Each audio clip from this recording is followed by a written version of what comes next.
Until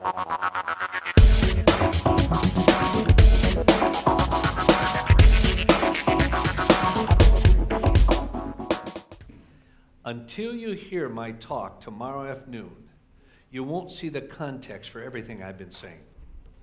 You won't see what goes with it, what makes it effective, because it takes a while to get there.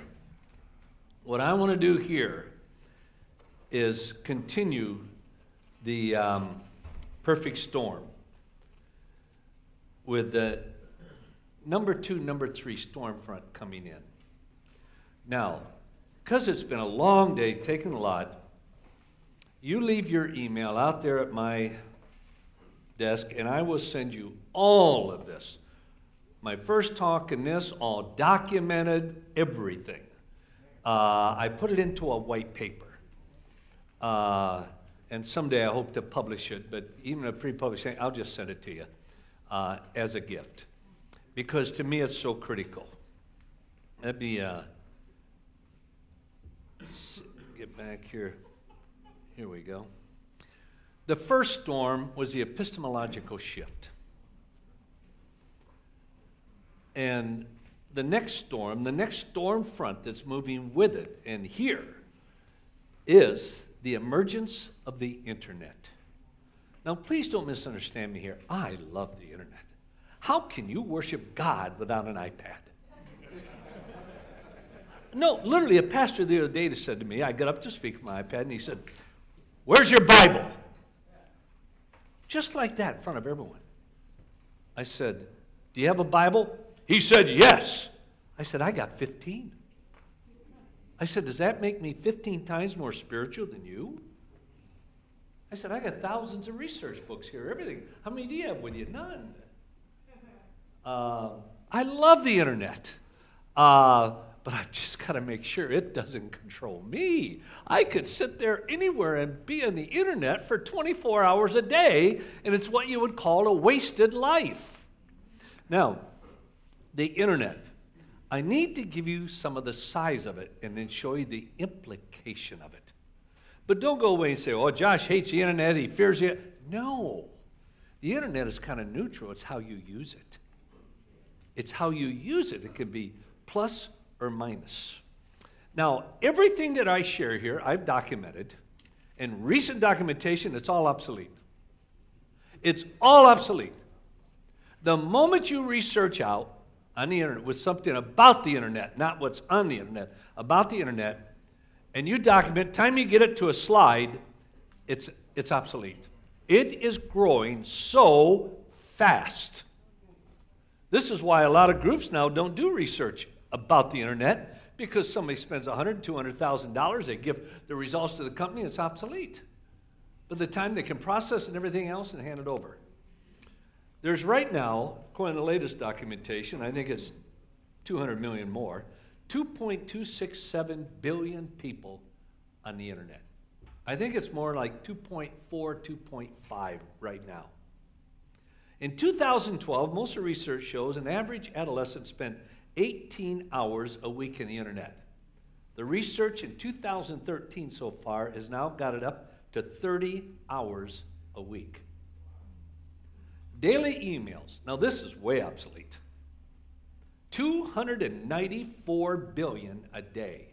I think if I could extrapolate it out, it'd be about 314 billion every 24 hours. Whew. That means every minute, 12 billion, 250 million. Every second, 204 million, 204 million, 204. Every pastor is in competition with that. Every youth pastor, every parent, every speaker, every writer, every author is in competition with that. Of tweets on Twitter, 33 billion per day. Now think, over 300 billion emails, now 33 billion Twitters, multi-billions of text messages. Tweets on Twitter is 1,400,000,000 every hour. That's 2,029,000 every second. Active blogs. Blogs have a lot of influence. The other day, what group was it? Not Prison Ministry, but the American Bible Society was actively seeking bloggers to blog for them. Why? For influence, to get information out there. Do you know how many active, now this is way obsolete, active bloggers, and the last research shows 181 million. Every church is in competition with that. Every parent, every dad, every mother, every youth pastor.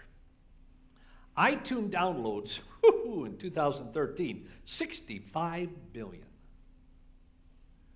In 2016, hours of YouTube videos uploaded. That's uploaded every minute. Now I don't have this in my notes right here, but let me try to construct it. 3 years ago, it was 27.5 hours every 60 seconds. 2 years ago, it was 49 hours. In the latest research, and this is already obsolete, over 100 hours of video is uploaded just to one website every 60 seconds. That's 6,000 hours a minute. Every pastor's in competition with that. Every youth pastor in his youth group. Every speaker, every author, every parent in trying to raise their child is in competition with that. YouTube videos watched last year, oh boy, get your arms around this, 1,460,000,000,000 in 12 months. Articles in Wikipedia. You can laugh at Wikipedia, but some of the research I've seen shows for high school students, the number 2 source they go to for information, for papers, speeches, everything else, Wikipedia. You could say it's a little bit of a dumbed-down Encyclopedia Britannica, but you know why people like it? They can express themselves. They feel they're a part of something, contributing. In Wikipedia, and this is probably 3 million obsolete already, in 2013 so far, there's 29 million articles, not pages, articles. That's only one website, 29 million.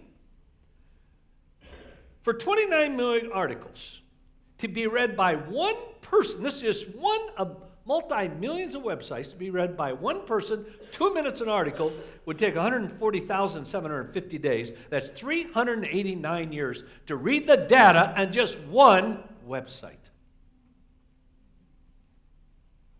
This morning, I went to Wikipedia at least 6 times to double check some information from some other sources and everything.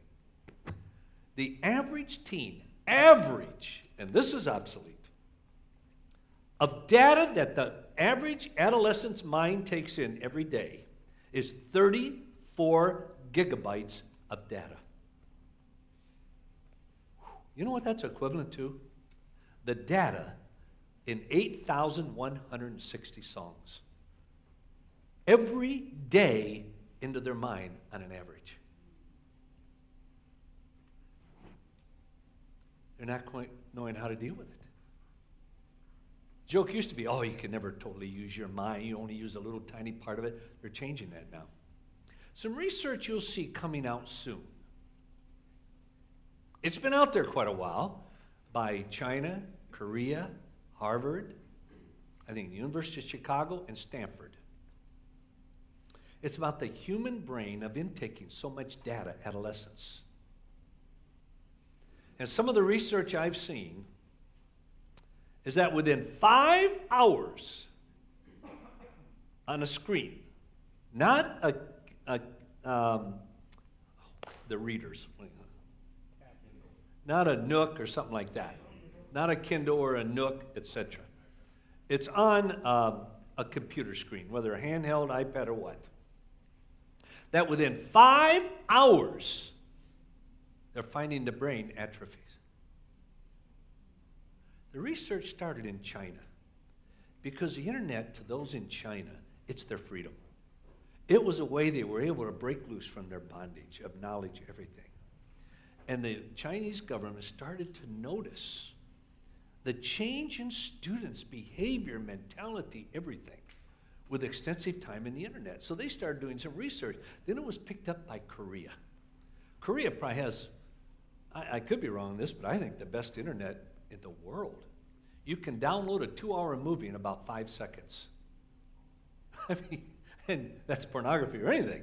It's incredible in Korea. And the government started doing research. In fact, they, from 10 at night to 6 in the morning, they turned the whole internet off in the entire country. It backfired on them, but they didn't know what else to do because of what it was doing to the brains of young Korean adolescents. And then I think it was Harvard and then Stanford picked it up. And a Stanford professor said, the reason you're not going to see much about it right now is none of us know what to do about it. None of us know what to do.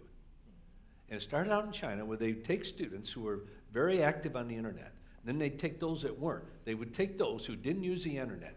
They'd introduce them to the internet for 5 to 10 hours a week. And they imaged their brains. It blew their minds what happened in 5 hours to the brain atrophy. But when you think 34 gigabytes a day, I'm convinced the reason that most young people have a short attention span is they're in overload. I mean, there's so much data, you can't have a long attention span. The world will pass you by. And there's a new term coming out now, and I wrote it down, I didn't bring it with me. It's something like data scan, that it's becoming a part of the whole culture. Is that all your truth, you just want to scan it. You just want to scan it. What is this doing? Here's several of my observations from years of working with young people and researching. Back when Al Gore invented the internet, everyone was saying, I picked up my humor from my son. You got it from Frank, and he got it from the internet, right? But back 10, 12, 14 years ago, now think back then, when you would be talking to somebody, a Christian, about the internet, oh, how wonderful, the information is going to bring in truth, everything, certainty, it's going to be incredible. And I'm sitting there saying, no, it's going to bring about an incredible, pervasive skepticism. And it has. I've had the privilege of lecturing in over 1,250 universities. I'm not sure there's anyone lectured over 300 before. I don't know. But 1,250 universities, 250 debates. So I got a little background to say this. I am hearing questions now by 11, 12, 13, 14, 15-year-olds that I used to only hear in the third or the fourth year in the university. Why?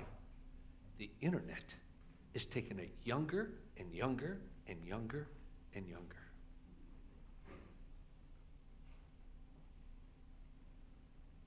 A pervasive skepticism. Like the other day in Paraguay, I just came back from Uruguay and Paraguay, I guess you'd say it here. And I was witnessing to these students. And it's the same thing I'll hear here. Well, how do you know it's true? There's so much out there. It's like what you shared earlier about the cell when you were answering. I couldn't give all the background, I didn't hear all the detail there. But how they've now discovered that with the cell, the new DNA, it does connect with that. That's all new. It's starting to obsolete everything before that. Well, this is in the minds of young people. Well, how do you really know it's true? Tomorrow they can discover something that will totally refute it. The other, I tell pastors, youth pastors, speakers, everything. You can't do ministry in the next 25 years the way you have in the last 25 years. It won't work. Why?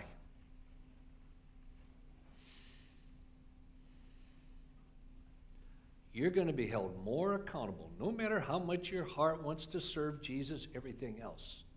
Your mind is going to be held more accountable than ever in history. And it's already happening. I tell every pastor, you better have in your mind every story you tell, every data you give, every statistic you give, every verse you use that is in context around a kid, because I can guarantee almost every kid out there is going to Google you. They're going to, you know how many, last year there was 1.2 trillion Google searches. That's just on Google. 1.2 trillion. And they're already doing it. I had 3 directors in CRU, Campus Crusade for Christ, that I'm a part of. And they came to me. The first one, they said the same thing. The first one has 2 kids, 15 and 17 years old. I said, oh, Josh, boy, I believe in what you're saying. I said, what do you mean? He said, several weeks ago, I came home from church. We go to a great church. And my 2 kids around the dinner table said, we don't want to go back to church. Why? Because why? He's not telling the truth. What do you mean? Well, we've been Googling him.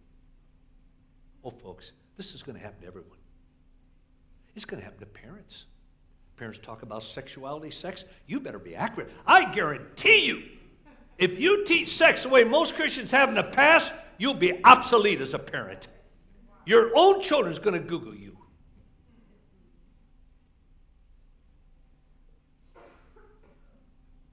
It is going to do a... Now, I think it's great. I really do. I think we ought to be pressed against the wall for truth.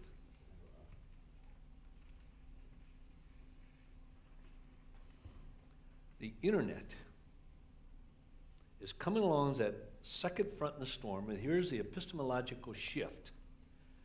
And they're hitting at the same time. And this is causing this to spread so much faster. The internet is causing cultures, everything, ideas and all, to pass over years of development because of its instant exposure. It's like what television did with cultures. It took third-class cultures and jumped them over everything because of what they saw on the TV. They didn't go through all that moral development and everything for years in the culture. They jumped over. And this is what the internet is doing.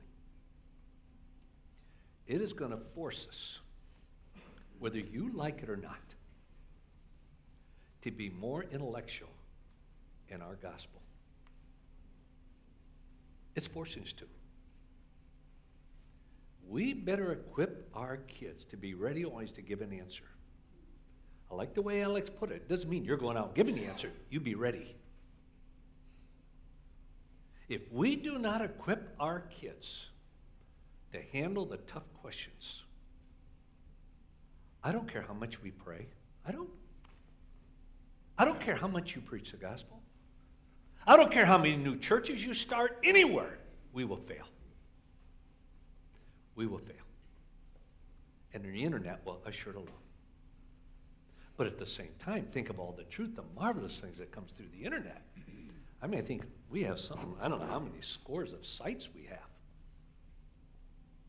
I mean, there's one site we work with that 3 months ago, in 30 days, 100,000 Muslim university students came to the site.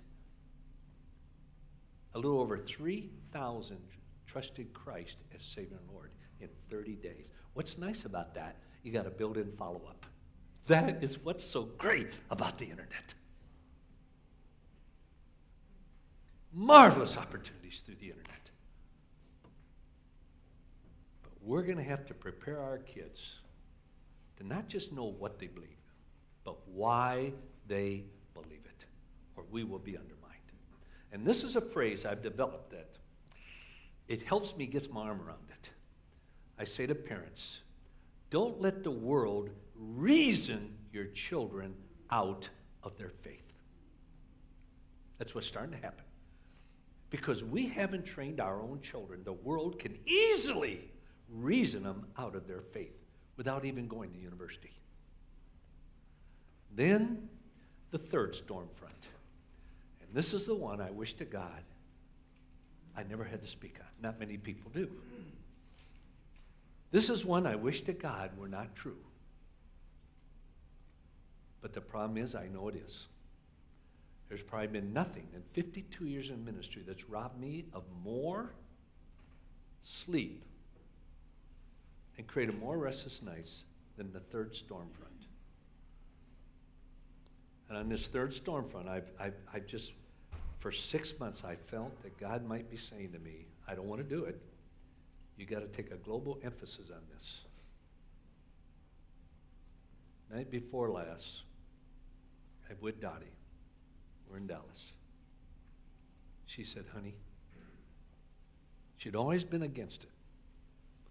Until the other night, she said, honey, you've got to do it. Nobody else is. This third storm front is the greatest threat to the cause of Christ in the history of the world. This third storm front, I believe, with its devastation, is the greatest problem we ever faced. I believe right now it's destroying more young people, more marriages, more churches, more pastors, more youth pastors, more families than anything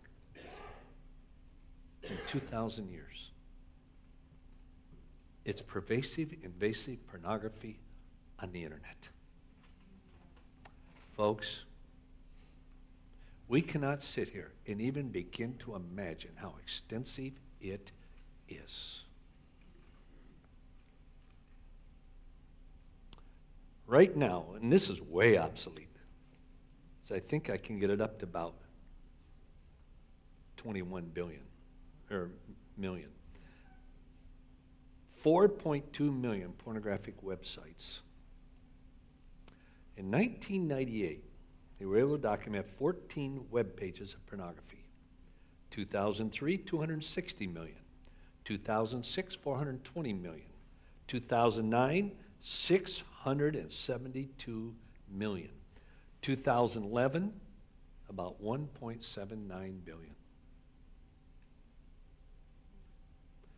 Most of the research I've done now, all the experts just say we throw our hands up in the air. It is so massive, we cannot determine how many web pages there are. But here's the thing, it's all just one click away. To show you how massive it is, for one person to read or look at one web page every 2 minutes would take 2,687,500 days, or 7,358 years, for one person to look at the pornographic web pages at 2 minutes a web page. And it's all just one click away. One way you average this out, history has shown that 43% of websites are pornographic or sexual in nature. 60% of all websites historically are sexual in nature. And then you can take that with the other stats and the secular ones and project it out. That's how they do it now. Of all internet searches, 35% are pornography. Now think of that. Of all churches, universities, individuals, countries, businesses, everything. Of all downloads, 25%. 68 million, now this is way out, it's probably up to 85 to 90 million right now, daily pornographic search engine requests. Viewers of pornography under 25 years age, 68%. Now I want you to hear me, folks, and I don't say this with glee. In 52 years, this is the first study of any problem, and I've probably studied almost every problem in the church, because that's been my ministry. You have to do that to be cutting edge. It's the first time that I found a problem that there's very little difference between the world and the church, between secular young people and Christian young people. There is a difference, but it's not very significant. In a number of the research, it could be 2 or 3 percentage points. I think it's more like 15 percentage points, but I can't prove that statistically. But just through all my work, I would say it's 15%, even more difference, but that's not much when it comes to pornography. Of all 8 to 16-year-olds, 90% have viewed pornography. Of hardcore pornography, 15 to 70-year-olds, 80%. Just one click away. The recent status just out of 12 to 25-year-olds, now 12 to 17 is the number one demographic, pornography, but 12 to 25-year-olds, between 70 and 72% watch it.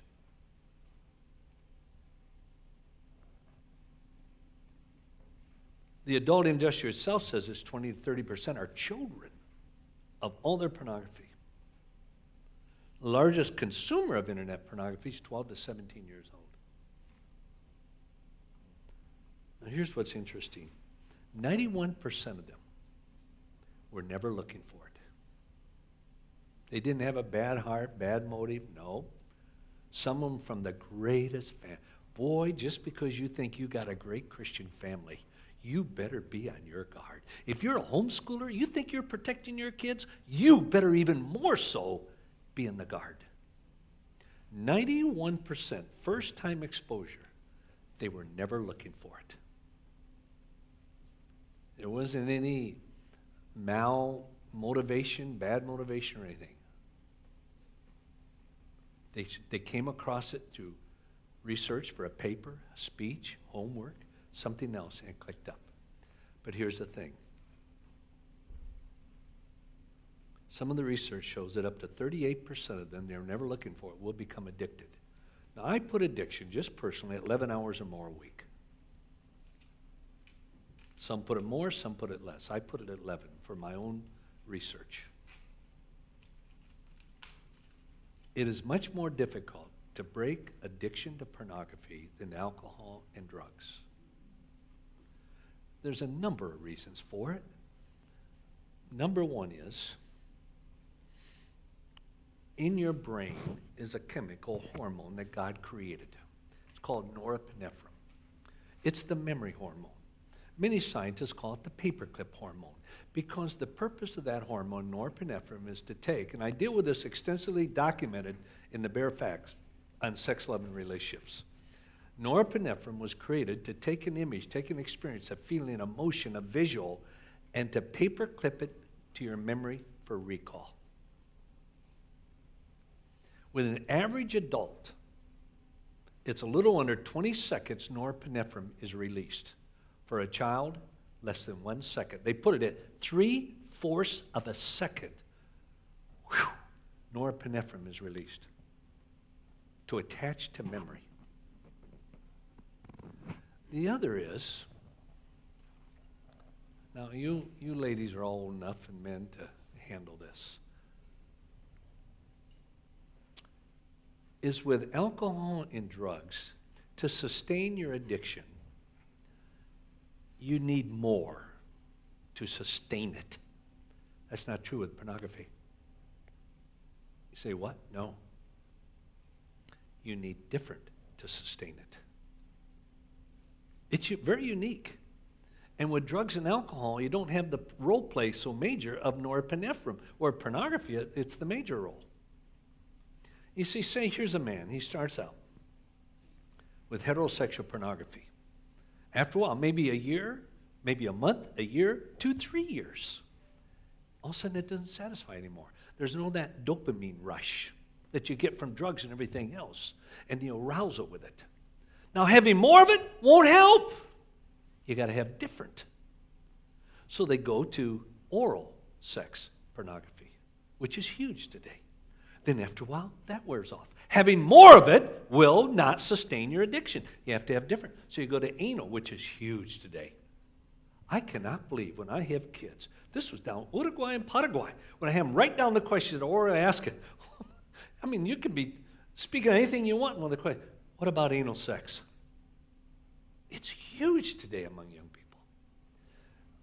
They go to anal sex. After a while, it loses its dopamine rush and all. And then, having more of it won't help.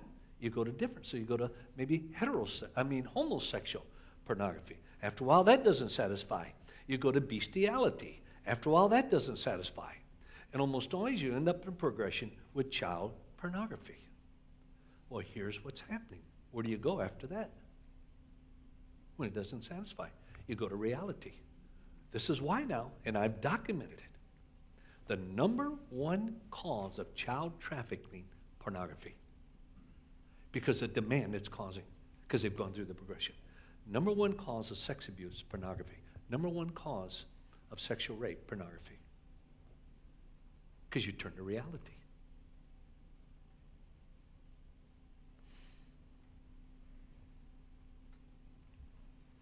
The Washington Post says 11 million teenagers view pornography on a regular basis. 51% of all males in universities said their first exposure was before 12 years old. Now, that was like 10 years ago. Think what it is now. The average exposure 3 years ago was 11 years old. 2 years ago, about 10 years old. This is with the data research. The latest of the last 6, 7 months, now it's 8 years old, starting to pop up. First exposure. If someone were to ask me, as a result of the last 2 years, where I finished a 5.5-month straight tour of 16 countries, 58 cities, 10-hour seminars in Spanish. I would do a 10-hour seminar, next day travel 10 hours for 5.5 months, 56,000 leaders. And I always say, you had to touch, when you speak on sexuality, you have to touch on pornography. And I would show this about 3-minute, 4-minute video I did for the internet called Just One Click Away. And somebody said to me now, if you said to me, Josh, from your experience, not from research, not from data, from your experience, what do you think is the average age of exposure in a Christian home or not Christian? I said, oh, that's easy, 4 to 6 years old. I have no question about it, 4 to 6 years old. And most of it comes from family members, almost all of it. Oh, in the finest Christian families. You have a 3, 4, 5-year-old, has an older sibling, 7, 8, 9. The exposure comes through the older sibling. The other, family members come over, family reunion, get together on a Sunday. Cousins. You have a child, 3, 4, 5 years old, cousins, 7, 8, 9, 10, come over. Hey, look what I found. Is the overwhelming majority exposure of small children to TV. Now, this was 6 years ago. The Department of Education, I don't know where it is here. I'll do it off the top of my mind. The Department of Education did a study of the internet in 4 to 6-year-olds. And it found that 35%, now this was 6 years ago. So now it's probably up to 60%, 70%. That 35% were regularly going to the internet, 4 to 6-year-olds. But they discovered that 27% of them watch pornography. Now that's 6 years old. What would it be now?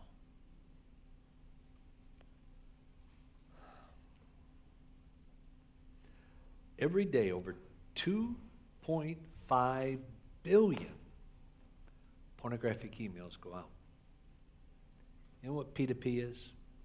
Person to person. If not, ask your grandchild. They'll tell you.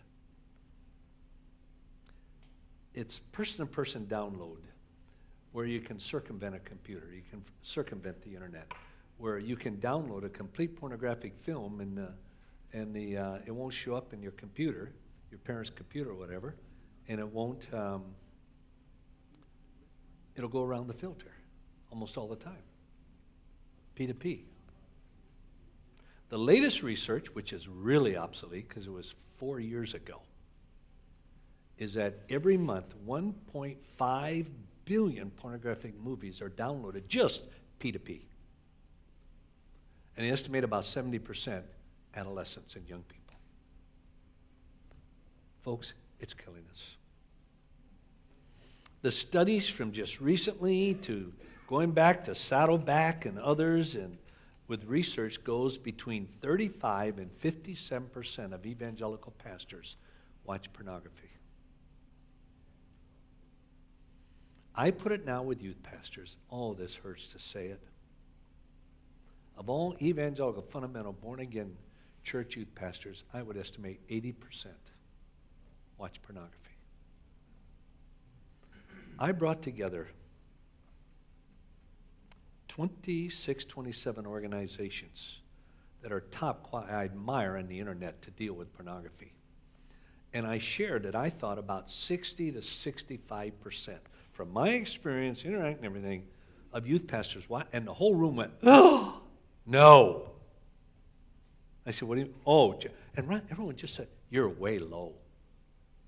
I said, what do you mean? They said, oh, someone went as high as 90%. From all their research, their studies, in working with youth pastors. I was just in a country I don't dare to mention because I know this is being recorded. It's a country that everybody looks to one of the greatest churches in history spiritually.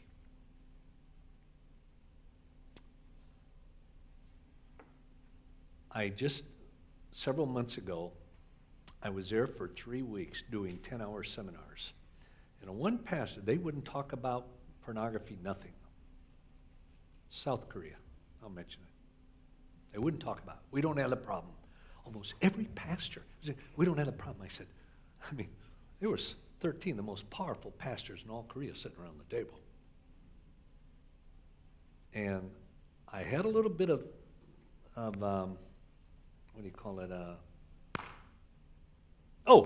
Influence with them. So I really shot straight on. I said, you guys got to be crazy. I said, South Korea and the church is a #1 in the world.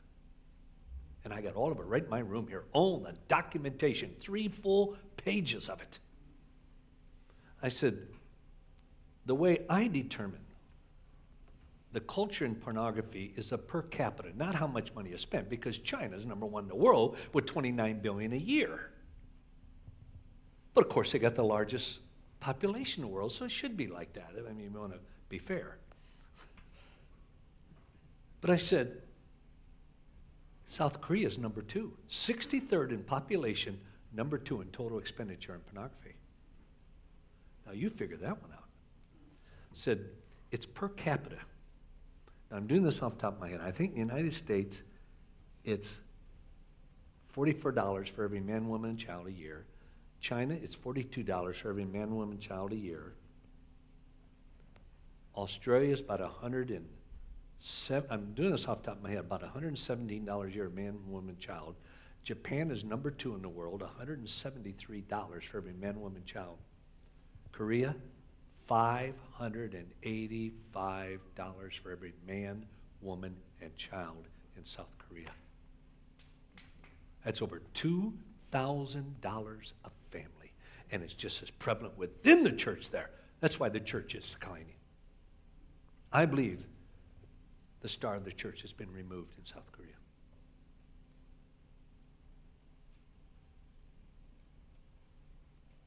Can you imagine? Over $2,000 a year per family in Korea spent on pornography. And the pastors say, we don't have the problem. You look at China. I met one of the biggest, and to me, one of the best churches in the world. And it's a 3 Self church, government, everybody criticizes. Some of the best churches I've met are 3 Self churches, I'll tell you. And some of the wisest pastors I've met that know how to walk the line and not compromise. And I did a 10-hour seminar there. The Chinese government permitted it because it was outside of Beijing. He said, if you do it outside Beijing, we'll give you permission because you don't talk about sex in China. So we had about 2,700, I think, I'm doing off the top of my head, 2,700 leaders out. At the end of 10 hours, I went into the pastor's office. And my translator, she was about 30 years old, was there, and another fellow about 30, 32. And I saw they wanted to talk to me, but they didn't. But as soon as the pastor walked out, and I believe the pastor's become one of my best friends in the world. Oh, I love this man. I admire him. And he walked out, and immediately these 2 came right up to me and said, Josh, you got to help us. Said, we are the directors of the young adults here from it's 18 to 25. I think that was the age, 18 to 25. And they said, we have 4,000. That shows you the size of the church. We have 4,000 that we direct. And we have a problem in pornography.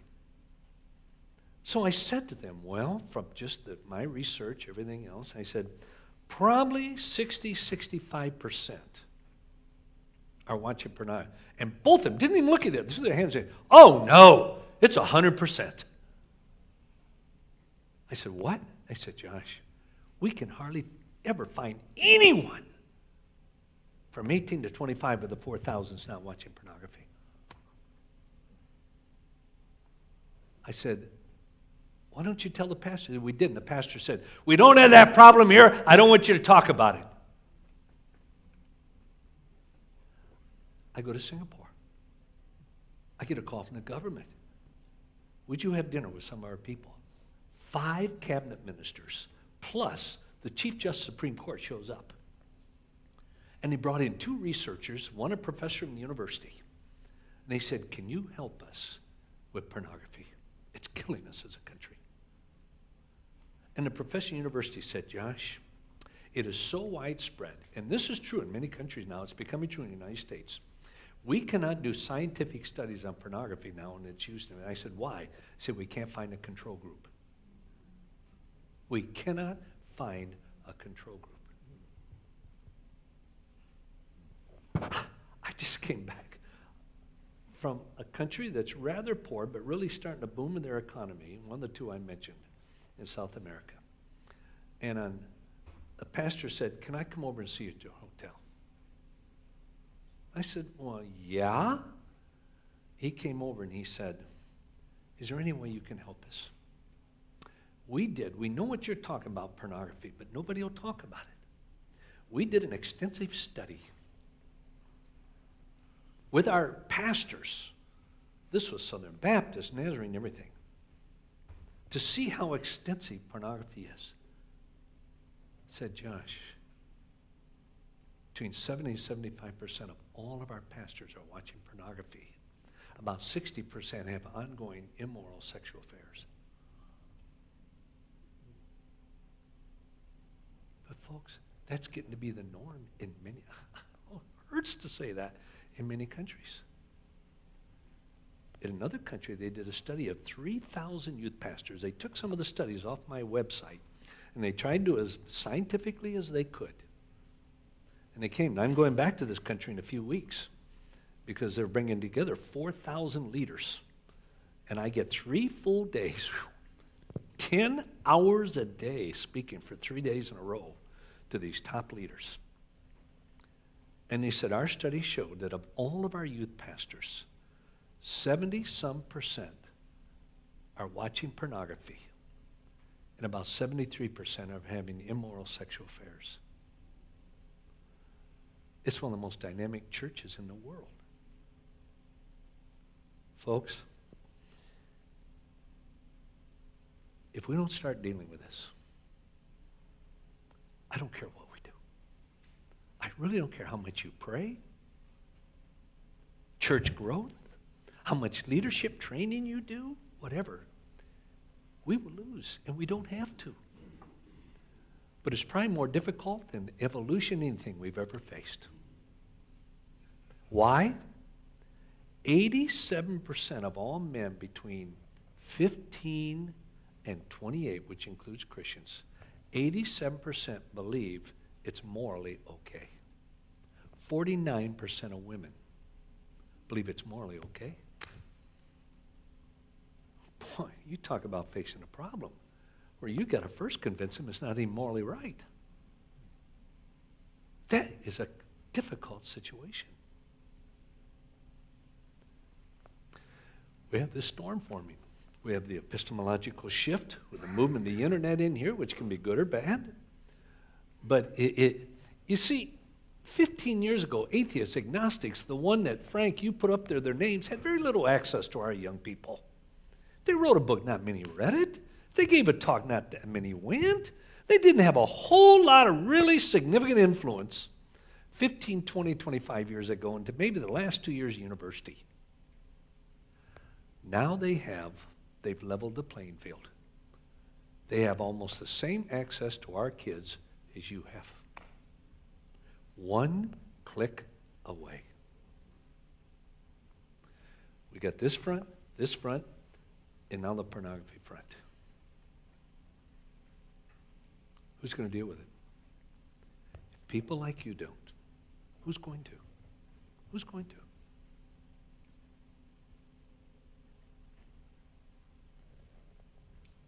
Tomorrow I'll be talking quite significantly in the second talk tomorrow afternoon about the answer. It ties into a lot of what you heard this morning here, but I'm going to give it a little different slant. But folks, the first step is awareness. If you just drop your email, you don't have to, just drop it on my table out there, and I will send you all the documentation on this. You can go to my website. I probably got it. No, there's 2 or 3 sites has more than I do, but very few in the world of documentation on pornography than josh.org/pornography. You can have it all free. You leave your thing, I'll leave you the white paper I've done on the perfect storm. And even though I haven't published it yet, I'll send it to you. But the first step is awareness. We cannot do church as we have in the past. But tell you the truth, I'm excited about it. Oh, God, I love a good fight. I'm ready to attack hell with a squirt gun. I'm 74 years old, and the other day I started writing my thoughts down. How I wish to God, I had another life to give.